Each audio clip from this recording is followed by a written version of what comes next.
새벽 5시 영하 10도. 서울역 지하도에서 잠을 청하던 한 노파가 있었습니다. 누더기 같은 외투를 몸에 감고 손에는 깨진 종이컵을 들고 있었죠. 지나가는 사람들은 그녀를 쳐다보지도 않았습니다. 하지만 그 누가 알았겠습니까? 2년 전만 해도 이 여자가 강남의 30평대 아파트를 소유한 중산층 주부였다는 것을. 그리고 지금으로부터 정확히 10분 후 그녀 앞에 5억짜리 벤틀리가 멈춰 설 것이라는 것을. 그 차에서 내린 사람은 6년 전 그녀가 직접 관속에 넣고 흙으로 덮었던 아들이었습니다. 며느리의 배신으로 집에서 쫓겨나 노숙자가 된 시어머니. 그런데 죽은 줄 알았던 아들이 살아 돌아와 모든 진실을 밝히고 복수하는 이야기입니다. 배신, 탐욕, 그리고 정해, 과연 이 가족에게 무슨 일이 있었던 걸까요? 지금부터 시작합니다. 김경숙, 67세. 남편을 일찍 여의고 혼자 아들 하나를 키웠습니다. 아들 현주는 그녀의 전부였습니다. 대학도 보내고 결혼도 시키고 손주까지 보고 단란한 가정을 꾸려 사는 게 그녀의 유일한 꿈이었죠. 그 꿈은 6년 전 산산조각이 났습니다. 어머니, 아드님이 교통사고로. 경찰에 전화 한 통. 아들 현주는 출장길에 교통사고로 사망했다고 했습니다. 차가 전복되면서 불이 났고 신원 확인이 어려울 정도로 심하게 탔다고 했습니다. 경숙은 그 자리에서 기절했습니다. 장례식장은 조문객도 별로 없었습니다.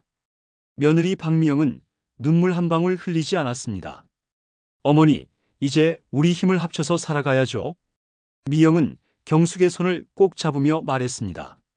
경숙은 그 말을 믿었습니다. 며느리가 자신과 함께 슬픔을 나눌 거로 생각했습니다. 하지만 그건 착각이었습니다. 아들이 죽고 3개월 후 며느리 미영이 경숙에게 서류 한 장을 내밀었습니다. 어머니, 여기 도장 좀 찍어주세요. 현준 씨 보험금 처리하는 건데요. 경숙은 안경도 없이 서류를 보며 물었습니다. 이게 뭔데? 그냥 보험금 받는 서류예요. 빨리 찍어주세요. 경숙은 의심 없이 도장을 찍었습니다. 그게 시작이었습니다. 그 후로 미영은 계속해서 서류를 들고 왔습니다. 어머니, 여기도 도장요? 어머니, 이것도 좀. 경숙은 그때마다 물었지만 미영은 대충 둘러댔습니다. 은행 서류예요. 보험 관련 서류고요. 경숙은 며느리를 믿었습니다. 하지만 그 서류들은 집과 땅을 미영 명의로 넘기는 소유권 이전 서류였습니다. 6개월 후 어머니, 이제 이 집 나가셔야 해요. 뭐라고? 이 집, 제 명의예요. 그리고 전 다른 남자 만나서 재혼하기로 했어요. 경숙은 믿을 수 없었습니다. 미영아, 무슨 소리야? 현준이가 죽은 지 겨우 6개월밖에 안 됐는데. 어머니, 저도 제 인생 살아야죠.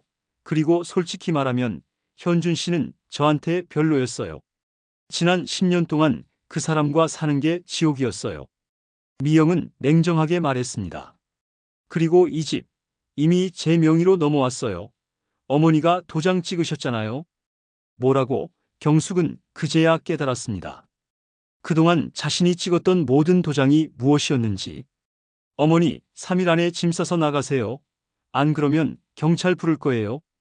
미영은 돌아서서 방으로 들어갔습니다. 경숙은 그 자리에 주저앉았습니다. 30년을 살았던 집, 아들을 키웠던 집, 그 집에서 쫓겨나게 생겼습니다. 3일 후 경숙은 작은 가방 하나만 들고 집을 나왔습니다. 갈 곳이 없었습니다. 친척도 없고 친구도 거의 없었습니다. 평생 아들만 보고 살았으니까요. 처음엔 고시원에서 지냈습니다. 하지만 돈이 떨어졌습니다. 아들이 남긴 보험금도 집도 땅도 모두 미영에게 넘어갔습니다. 경숙에게 남은 건 기초연금 30만 원뿐이었습니다. 그걸로는 고시원비도 못 냈습니다. 결국 경숙은 거리로 나왔습니다. 서울역 남대문시장, 동대문시장. 노숙자들이 모이는 곳을 전전했습니다. 겨울이 왔습니다. 영하의 날씨에 경숙은 추위에 떨었습니다. 밤에는 지하도에서 잤고 낮에는 시장 골목을 배회했습니다. 가끔 착한 사람들이 빵이나 김밥을 주었습니다. 그게 그녀의 하루 식사였습니다. 2년이 지났습니다. 경숙은 완전히 다른 사람이 되어 있었습니다.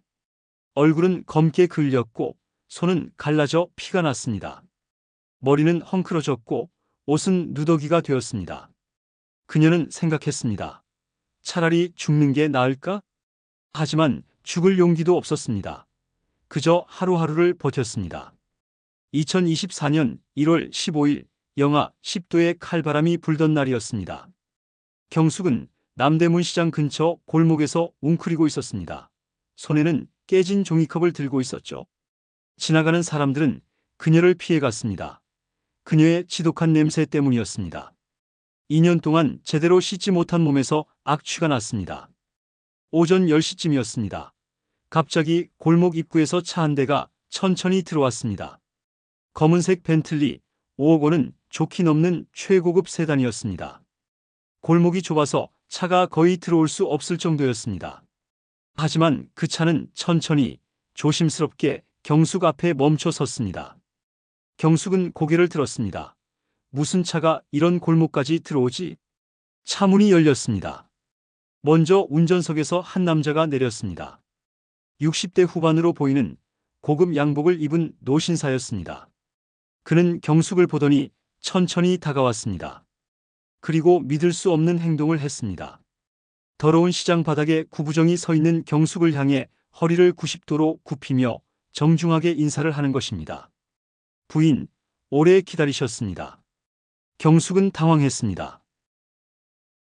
예, 저희 대표님께서 부인을 뵙고 싶어 하십니다. 노신사는 뒷좌석 문을 열었습니다. 그리고 그 안에서 한 남자가 내렸습니다. 저런, 설마. 경숙의 심장이 멎는 줄 알았습니다. 키 180cm, 잘 정돈된 머리, 고급 정장을 입은 남자, 그 얼굴은 어머니. 남자가 입을 열었습니다. 경숙은 그 자리에서 기절할 뻔했습니다. 그 목소리, 그 얼굴, 6년 동안 단 하루도 잊지 않고 가슴에 묻어온 아들이었습니다. 현준이, 정말 현준이가 맞니? 네, 어머니, 저예요. 아들 현준이었습니다. 6년 전 그녀가 직접 장례를 치렀던 아들, 관 속에 넣고 흙으로 덮었던 아들. 그 아들이 지금 그녀 앞에 서 있었습니다. 경숙은 떨리는 손으로 아들의 얼굴을 만졌습니다. 이게 꿈이니? 내가 미쳐서 헛것을 보는 거니? 아니에요. 어머니, 진짜예요. 제가 살아있어요. 현주는 어머니의 더러운 손을 꼭 잡았습니다. 냄새도 누더기 옷도 신경 쓰지 않았습니다. 현주는 그저 어머니를 꼭 안았습니다. 어머니, 죄송해요. 너무 늦었어요. 경숙은 울기 시작했습니다. 6년 동안 참았던 눈물이 폭포수처럼 쏟아졌습니다. 현준아, 정말 내가 맞니? 정말? 네, 어머니. 저예요. 주변 사람들이 쳐다봤습니다. 노숙자 할머니와 고급 정장 입은 남자가 포옹하고 있으니 이상해 보였던 것이죠. 노신사가 말했습니다. 대표님, 먼저 차에 타시죠. 여기는 사람들 눈이 많습니다. 네, 이사장님. 현주는 어머니를 조심스럽게 부축해서 차에 태웠습니다. 벤틀리의 뒷좌석, 경숙은 평생 이런 차를 타본 적이 없었습니다. 가죽 시트에 앉자 너무 부드러워서 놀랐습니다. 차 안에는 은은한 향기가 났습니다. 현준이 옆에 앉았습니다. 어머니, 먼저 병원부터 가야 할 것 같아요. 병원? 아니야, 난 괜찮아. 어머니, 지금 몸 상태가 안 좋으세요. 제가 다 알아요. 이게 꿈이니? 내가 미쳐서 헛것을 보는 거니? 현준의 목소리가 떨렸습니다. 사실 그는 3개월 전부터 어머니를 찾고 있었습니다. 그리고 일주일 전에야 어머니가 노숙자로 살고 있다는 걸 알게 됐습니다. 사람을 시켜서 일주일 동안 어머니를 지켜봤습니다. 매일 밤 지하도에서 자는 어머니, 쓰레기통을 뒤지는 어머니, 그 모습을 보고 현주는 울었습니다. 하지만 지금은 후회할 시간이 아니었습니다. 어머니를 구하고 미영에게 복수해야 했습니다. 차는 강남의 한 대학병원으로 향했습니다. VIP 병동, 현주는 이미 예약을 해둔 상태였습니다. 내가 조금만 빨리 왔더라면. 의사가 경숙을 진찰했습니다. 환자분, 언제부터 이렇게 지내셨어요? 2년쯤요. 의사는 고개를 저었습니다. 영양실조가 심각합니다. 당장 입원하셔야 해요. 선생님, 어머니 상태가 어떤가요?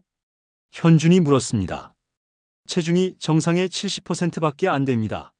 탈수도 심하고요. 지금 당장 수액 맞추고 영양제 투여해야 합니다. 그리고 의사는 잠시 망설였습니다. 폐렴 초기 증상도 보여요. 계속 야외에서 주무셨죠? 네. 다행히 빨리 오셨습니다. 조금만 늦었으면 큰일 날 뻔했어요. 현주는 주먹을 꽉 쥐었습니다. 박미영, 내가 한 짓을 반드시 갚아주겠어. 경숙은 병실에 입원했습니다. 깨끗한 침대, 따뜻한 이불. 2년 만에 제대로 된 침대에 누워봤습니다. 간호사가 수액을 꽂고 영양제를 투여했습니다. 현주는 어머니 옆에 앉아서 손을 잡았습니다. 어머니, 이제 괜찮아요. 제가 다 해결할게요. 현준아, 대체 무슨 일이 있었던 거니? 너 죽었다고 했잖아. 어머니, 그건 나중에 천천히 말씀드릴게요. 지금은 쉬세요. 안 돼. 지금 말해줘. 궁금해서 미칠 것 같아. 현주는 한숨을 쉬었습니다. 알겠어요. 말씀드릴게요. 6년 전 제가 출장을 갔던 거 기억하시죠? 응, 부산 출장이라고 했었지. 사실 그건 거짓말이었어요.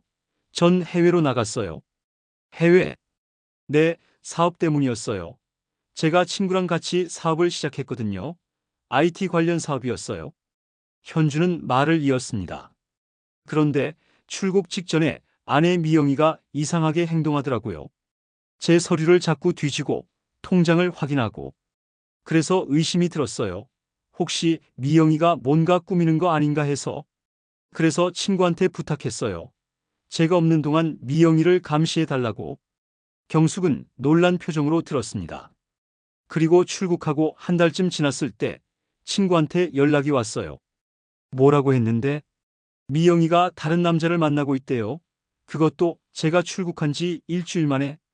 경숙은 입을 틀어막았습니다. 그리고 더 충격적인 건 미영이가 그 남자랑 제 보험금 이야기를 하더래요. 보험금? 네, 제가 죽으면 5억이 나온대요. 그래서 미영이가 그 남자한테 말했대요. 조금만 기다려. 곧 돈이 생길 거야라고. 경숙은 온몸이 떨렸습니다. 그 순간 깨달았어요. 미영이가 저를 죽이려고 한다는 걸. 너를 죽이려고 했다고. 네, 그래서 결정했어요. 일단 죽은 척하고 해외에 머물기로. 친구가 도와줬어요. 가짜 교통사고를 만들고 제 신분증으로 시체를 위장했어요. 시체는? 무연고 시체를 구했어요. 얼굴이 알아볼 수 없을 정도로 불에 탄. 미안해요. 어머니, 어머니한테도 말 안 하고. 경숙은 울었습니다. 그래도 살아있었다니 다행이야. 어머니, 죄송해요. 어머니한테 말씀드렸어야 했는데. 하지만 미영이가 어머니를 이용할까봐. 알아. 그 후로 전 해외에서 사업을 키웠어요. 6년 동안 미친 듯이 일했어요. 그리고 성공했어요. 회사가 상장됐고 제 자산이 300억이 넘어요. 경숙은 믿을 수 없다는 표정이었습니다. 그래서 한국에 돌아오려고 준비하던 중이었어요. 그런데 현준의 목소리가 떨렸습니다. 어머니가 노숙자로 살고 있다는 걸 알게 됐어요. 사람을 시켜서 조사했더니 미영이가 어머니한테서 모든 재산을 빼앗았더라고요.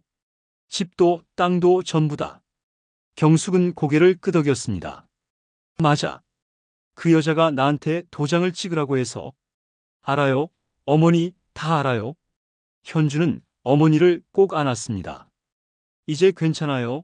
제가 모두 되찾아 드릴게요. 3일 후 경숙은 많이 회복됐습니다. 수액과 영양제 덕분에 얼굴에 생기가 돌았습니다. 깨끗이 씻고 새 옷을 입으니 완전히 다른 사람이 됐습니다. 현준이 병실로 들어왔고 말했습니다. 어머니, 오늘 퇴원하세요. 벌써? 네, 의사 선생님이 괜찮다고 하셨어요. 그래? 그럼 어디로 가니? 현주는 미소를 지었습니다. 그 여자에게 복수하러 가야죠. 그 순간 경숙의 눈이 빛났습니다. 미영이한테? 네, 오늘이 바로 그날이에요.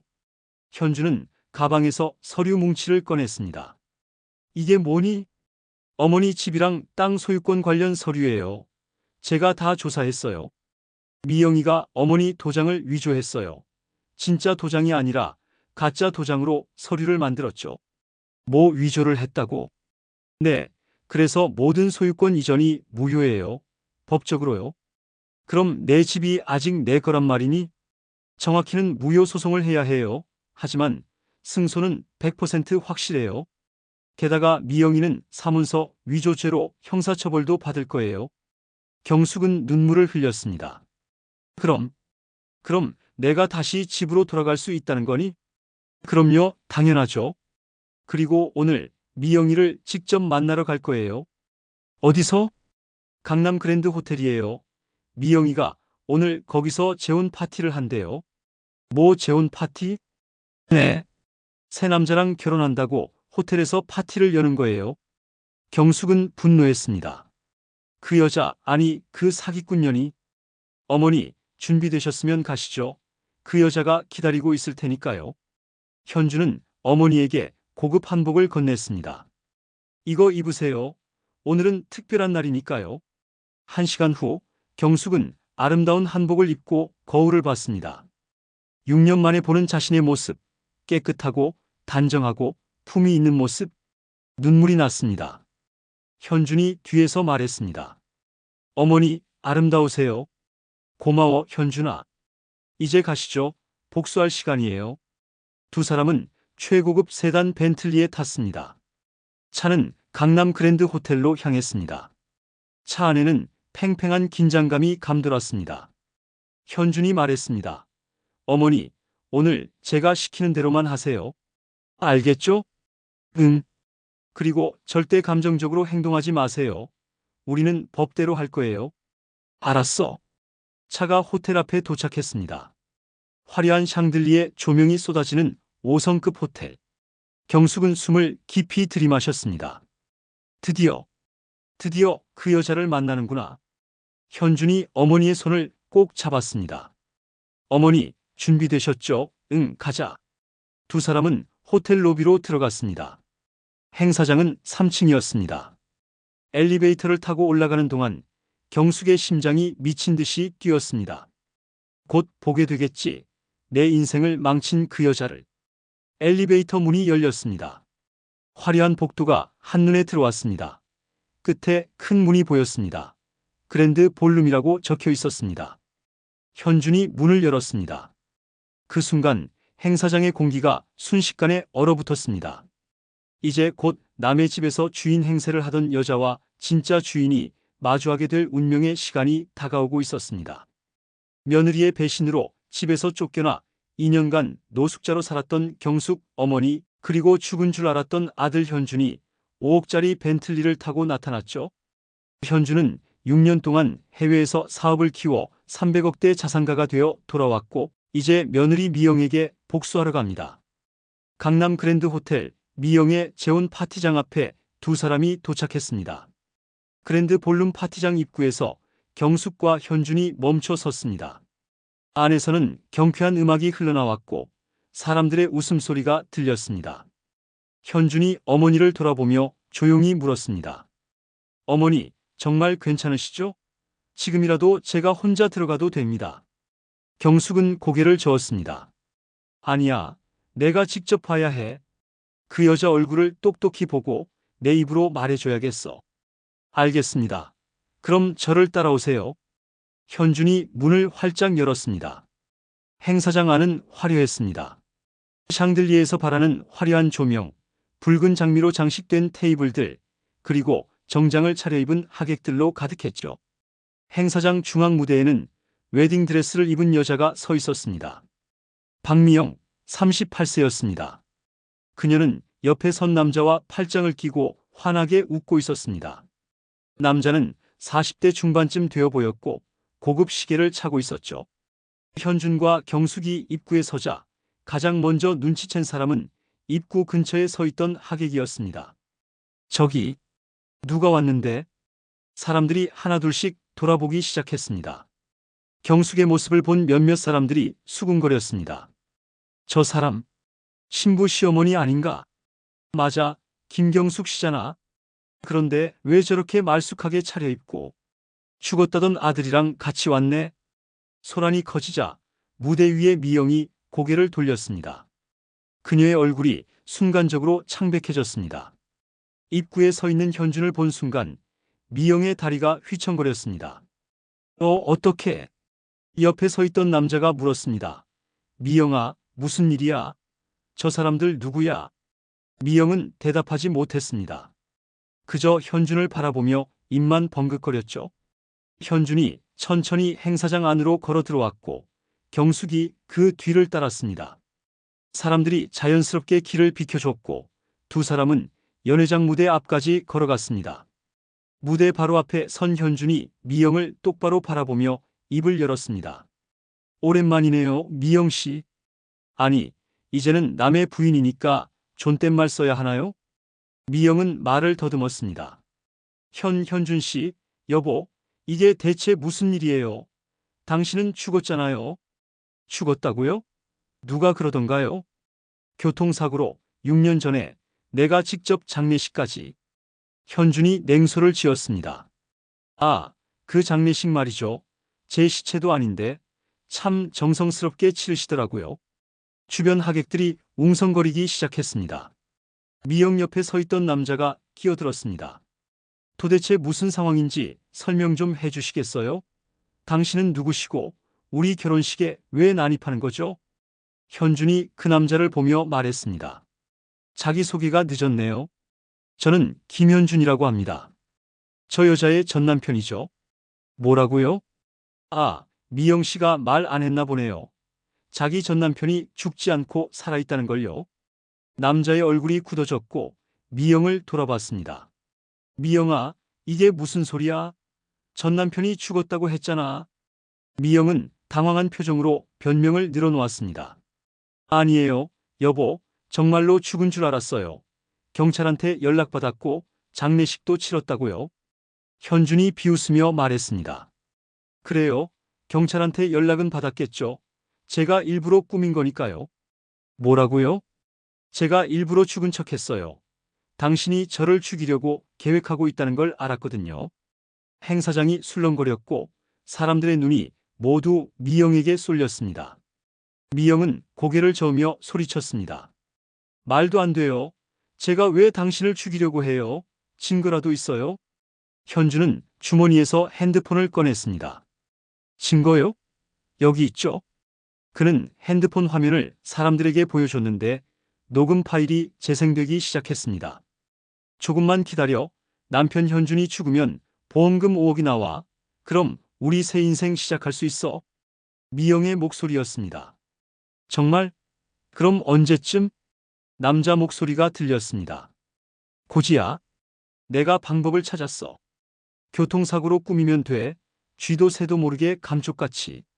녹음이 끝나자 행사장이 완전히 조용해졌습니다. 미영의 얼굴은 새하얗게 질렸고 옆에 서 있던 남자는 한 발짝 물러섰습니다. 현주는 계속해서 말을 이어갔습니다. 6년 전 제가 해외 출장을 간다고 했을 때 기억하시죠? 사실 저는 당신을 의심하고 있었어요. 그래서 친구한테 부탁해서 당신을 감시하게 했죠. 그리고 출국한 지 일주일 만에 당신이 다른 남자를 만나고 있다는 걸 알았어요. 미영은 변명하려 했지만 현준이 손을 들어서 막았습니다. 아직 끝나지 않았어요. 더 중요한 게 남았으니까요. 현준은 경숙을 앞으로 불렀습니다. 어머니, 이리 오세요. 경숙이 떨리는 걸음으로 앞으로 나왔고 미영과 마주 섰습니다. 미영은 경숙을 보자 눈을 피했습니다. 경숙이 떨리는 목소리로 입을 열었습니다. 미영아, 아니, 박미영. 나한테 한 짓을 설명해봐. 어머니, 저는... 입 닥쳐. 내가 나한테 도장 찍으라고 한 그 서류들 다 뭐였어? 미영은 대답하지 못했습니다. 현준이 대신 설명했습니다. 제가 말씀드리죠. 미영 씨는 어머니한테 거짓말을 했어요. 보험 서류라고 속이고 집과 땅의 소유권 이전 서류에 도장을 찍게 했죠. 그리고 모든 재산을 자기 명의로 넘긴 후 어머니를 집에서 쫓아냈어요. 한겨울에 갈 곳도 없는 노인을 말이죠. 사람들이 충격에 빠져 미영을 쳐다봤습니다. 한 여자가 소리쳤습니다. 세상에, 시어머니를 그렇게 대하다니. 현준이 계속 말했습니다. 어머니는 2년 동안 노숙자로 살았어요. 서울역 지하도에서 자고 쓰레기통을 뒤지면서요. 경숙의 눈에서 눈물이 흘러내렸고 사람들도 숙연해졌습니다. 미영의 새 남편이 미영을 돌아보며 소리쳤습니다. 미영아, 이게 사실이야? 정말로 시어머니를 그렇게 대했어? 미영은 울먹이며 변명을 늘어놓았습니다. 아니에요, 여보. 저는 그냥 시어머니가 자꾸 간섭하셔서. 그리고 집이 제 명의였으니까. 집이 내 명이라고. 그것도 사기로 빼앗은 거잖아. 현준이 서류 뭉치를 꺼내 테이블 위에 던졌습니다. 여기 증거가 다 있어요. 미영 씨가 가짜 도장을 만들어서 서류를 위조했다는 증거요. 바로 그때 행사장 입구가 열리며 경찰들이 들어왔습니다. 선두에는 검찰 수사관으로 보이는 남자가 서 있었습니다. 박미영 씨, 사문서 위조 및 사기 혐의로 긴급 체포합니다. 묵비권을 행사할 수 있으며. 미영은 뒤로 물러서며 소리쳤습니다. 안 돼요. 저는 아무 잘못도 안 했어요. 하지만 경찰은 그녀에게 다가가 수갑을 채웠습니다. 현준이 검사에게 다가가 악수를 청했습니다. 김 검사님, 수고하셨습니다. 제가 준비한 자료가 도움이 되었나요? 물론이죠. 김 대표님 덕분에 완벽한 증거를 확보했습니다. 이 정도면 실형은 확실하겠네요. 현준은 고개를 끄덕였습니다. 그는 이미 한 달 전부터 검찰과 협력해서 미영의 범죄 증거를 수집하고 있었습니다. 미영이 끌려가기 전에 경숙이 그녀 앞으로 다가갔습니다. 미영아, 마지막으로 한마디만 할게. 미영은 고개를 들지 못했습니다. 경숙이 차갑게 말했습니다. 난 내가 현준이랑 결혼했을 때 진심으로 좋아했어. 내 딸처럼 생각하고 아꼈지. 그런데 넌 날 배신했어. 어머니, 미안해요. 미안하다고? 지금 와서 미안하다고 하면 다야. 넌 날 거리로 내쫓았어. 죽을 뻔했다고. 경숙의 목소리가 떨렸습니다. 그 추운 겨울에 난 지하도에서 잤어. 쓰레기통을 뒤지면서 먹을 것을 찾았어. 내가 날 어떻게 만들었는지 알아? 미영은 울기 시작했습니다. 정말 미안해요. 제가 잘못했어요. 인제 와서 우는 건 소용없어. 넌 법대로 처벌받을 거야. 경찰이 미영을 끌고 나갔고 행사장은 완전한 혼란에 빠졌습니다. 미영의 새 남편은 멍하니 서 있다가 조용히 행사장을 빠져나갔고 하객들도 하나둘씩 자리를 떴습니다. 1시간 후 현준과 경숙은 벤틀리에 타고 있었습니다. 차는 경숙이 30년 동안 살았던 아파트로 향했습니다. 경숙은 창밖을 보며 조용히 물었습니다. 현준아, 정말 내가 다시 그 집에 들어갈 수 있는 거니? 물론이죠. 어머니, 법원에서 소유권 이전이 무효라고 판결했어요. 이미 집은 다시 어머니 명의예요. 그리고 미영이가 훔쳐간 돈도 다시 돌려받을 수 있어요. 물론 시간은 좀 걸리겠지만요. 경숙은 눈물을 흘렸습니다. 고마워, 현준아. 내가 아니었으면 난 정말. 어머니, 이제 그런 말씀 하지 마세요. 제가 늦게 온 게 죄송할 따름이에요. 차가 아파트 단지에 도착했습니다. 경숙이 아는 얼굴들이 보였고 그들도 경숙을 알아봤습니다. 어머, 저기 경숙 씨 아니에요? 맞네. 그런데 고급차를 타고 오네. 사람들이 수군거렸지만 경숙은 신경 쓰지 않았습니다. 현준이 어머니를 부축해서 엘리베이터를 탔고 12층으로 올라갔습니다. 1204호 앞에 섰을 때 경숙의 손이 떨렸습니다. 현준아. 떨려서 문을 못 열겠어. 제가 열게요, 어머니. 현준이 열쇠로 문을 열었습니다. 문이 열리자 익숙한 냄새가 났습니다. 집은 깨끗했습니다. 현준이 미리 청소업체를 불러 정리해둔 것이죠. 경숙이 천천히 안으로 들어갔고 거실을 둘러봤습니다. 다 그대로네. 소파, 식탁, TV, 액자들, 모든 것이 2년 전 그대로였습니다. 경숙은 방으로 들어가 안방 침대에 앉았고 자신의 베개를 꼭 안았습니다. 그리고 소리내어 울기 시작했습니다. 아이고, 아이고, 내가 살아서 다시 이 집에 오다니. 현준이 옆에 앉아 어머니를 안았습니다. 어머니, 이제 괜찮아요. 다시는 이런 일 없을 거예요. 앞으로는 어머니를 제가 지켜드릴게요. 3개월 후 서울중앙지방법원 형사합의부에서 박미영의 재판이 열렸습니다. 방청석에는 경숙과 현준이 앉아 있었고 피고인석에는 수감복을 입은 미영이 앉아 있었습니다. 판사가 판결문을 읽기 시작했습니다. 피고인 박미영은 사문서 위조, 사기, 노인학대 등의 혐의로 기소되었습니다. 재판부는 피고인이 시어머니를 속여 재산을 가로챘고 이를 통해 부당한 이익을 취했다고 판단합니다. 또한 피고인은 노인을 집에서 내쫓아 극심한 고통을 주었으며 이는 명백한 노인학대에 해당합니다. 미영은 고개를 숙인 채 울고 있었습니다. 판사가 계속 말했습니다. 특히 피고인은 전 남편이 사망했다고 속이고 재혼을 시도하는 등 반성의 기미가 전혀 보이지 않습니다. 따라서 재판부는 피고인에게 징역 6년을 선고하며 피해자에게 2억 원의 배상을 명령합니다. 쾅! 판사가 망치를 내리쳤습니다. 미영은 그 자리에서 주저앉았고 법정 경위들이 그녀를 부축했습니다. 경숙은 안도의 한숨을 쉬었고 현준이 어머니의 손을 꼭 잡았습니다. 어머니, 끝났어요. 이제 정말 끝났어요.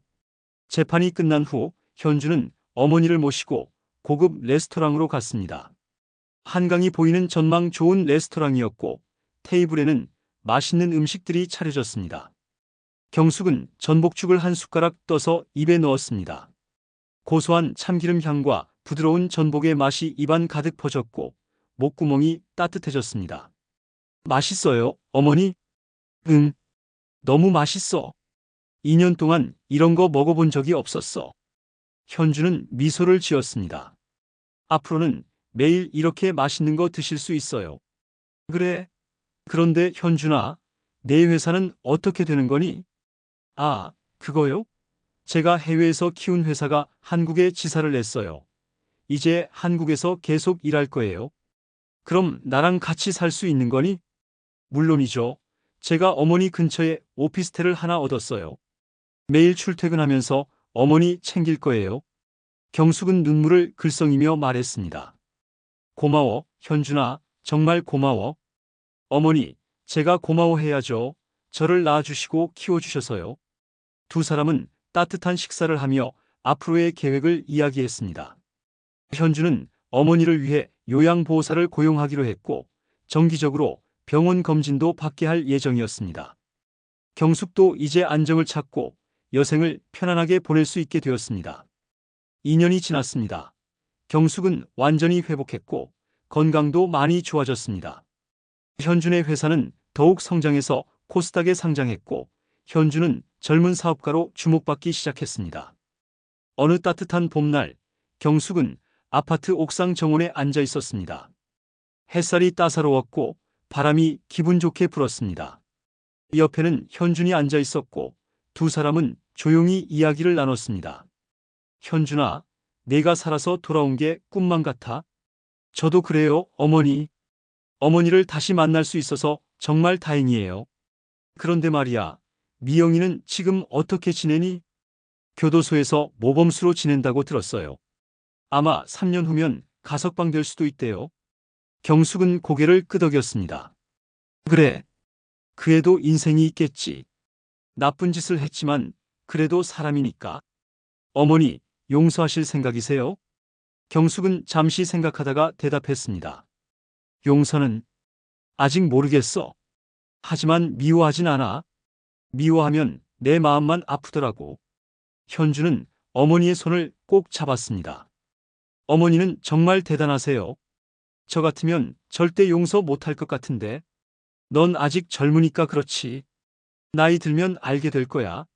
미움을 품고 사는 게 얼마나 힘든지. 두 사람은 조용히 앉아서 하늘을 바라봤습니다. 구름이 천천히 흘러가고 새들이 지저귀는 소리가 들렸습니다. 평화로운 순간이었습니다. 그날 저녁 현주는 어머니와 함께 저녁을 먹으며 생각에 잠겼습니다.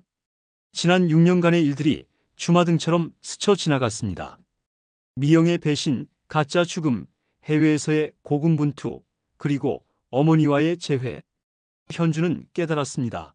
인생에서 가장 소중한 건 돈도 명예도 아니라는 것을 말이에요. 바로 가족, 그리고 사랑하는 사람들이라는 것을 말이에요.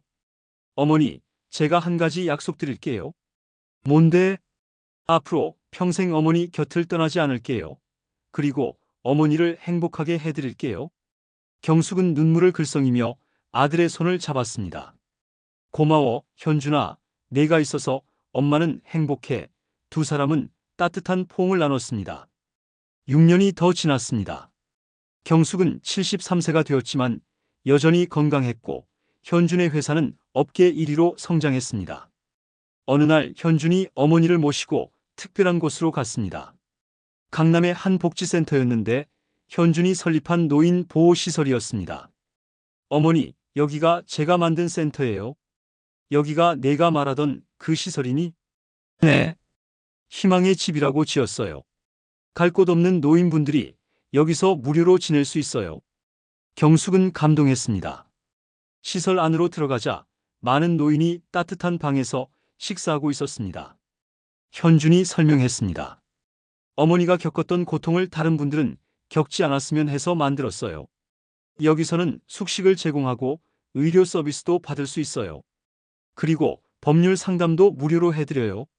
경숙은 눈물을 흘리며 아들을 안았습니다. 현준아, 내가 이렇게 훌륭한 사람이 될 줄 몰랐어. 엄마는 내가 정말 자랑스러워. 어머니 덕분이에요. 어머니가 보여주신 용기와 인내심을 보고 배웠으니까요. 두 사람은 시설을 둘러보며 노인들과 이야기를 나눴습니다. 그리고 현주는 다짐했습니다. 앞으로 더 많은 시설을 만들어서 더 많은 노인을 도울 것이라고요. 이 이야기는 우리에게 많은 것을 생각하게 합니다. 가족의 소중함, 배신의 아픔, 그리고 정의의 승리. 경숙 어머니는 가장 힘든 시기를 겪었지만 포기하지 않았습니다. 그리고 아들 현주는 어머니를 구하기 위해 돌아왔습니다. 미영은 자신의 탐욕 때문에 모든 것을 잃었습니다. 이 이야기가 우리에게 주는 교훈은 명확합니다. 첫째, 가족을 소중히 여기세요. 세상에서 가장 소중한 건 결국 가족입니다. 둘째, 탐욕을 조심하세요. 부당한 방법으로 얻은 것은 결국 독이 됩니다. 셋째, 희망을 잃지 마세요. 아무리 어려운 상황이라도 반드시 길은 있습니다. 경숙 어머니처럼 힘든 시기를 겪고 계신 분들이 계시다면 부디 포기하지 마세요. 그리고 주변에 도움이 필요한 노인분들이 계시다면 작은 관심이라도 가져주세요. 여러분의 작은 관심이 누군가의 인생을 바꿀 수 있습니다. 오늘 이야기가 여러분께 감동과 교훈을 드렸기를 바랍니다. 구독과 좋아요, 알림 설정 부탁드리고요. 댓글로 여러분의 생각도 들려주세요. 다음에도 더 좋은 이야기로 찾아뵙겠습니다. 지금까지 인생역전 감동을 전하는 시니어 행복 충전소였습니다. 감사합니다.